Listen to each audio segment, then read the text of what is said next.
One of the people who sort of slid under the media spotlight yesterday was Penny Mordaunt. She's the lady with the sword.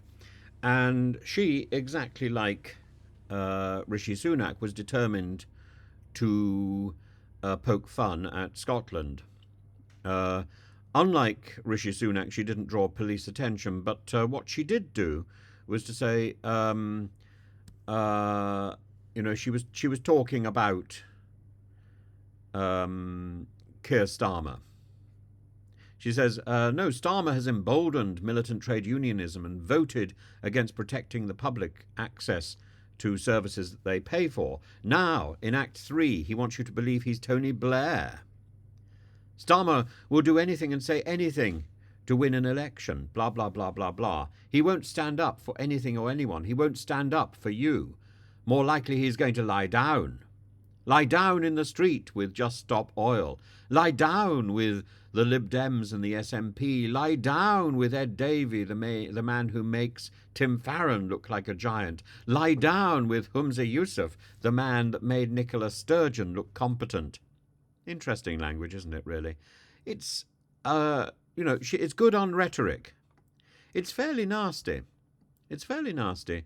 I must say I'm inclined to agree about the Tim Farron line, but I think Humza and I have history, and I feel quite protective of Humza Yousaf, and I think I think he has his head screwed on right. I don't agree with his principles, but I think he's a good man, and he's.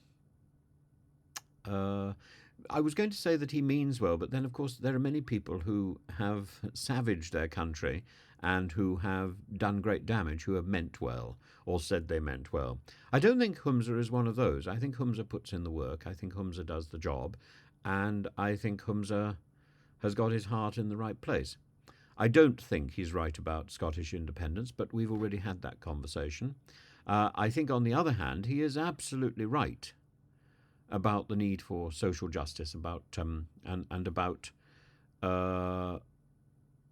the need to look after migrants, refugees. I would like to see him do a deal with Westminster, particularly on the refugee question, but so far that hasn't happened. I would like to see Humza as a significantly more proactive character on the British stage. And as First Minister in Scotland, he should also be speaking in Westminster as well. I think that's a part of his job that hasn't yet been realised and should be. The First Ministers of Scotland and of Wales should be present in Westminster and should be answering questions and should be held to account for the way that our country is being managed. They are managing our country. And I must say, I feel significantly more comfortable with Humza Yousaf than I do with Suella Braverman.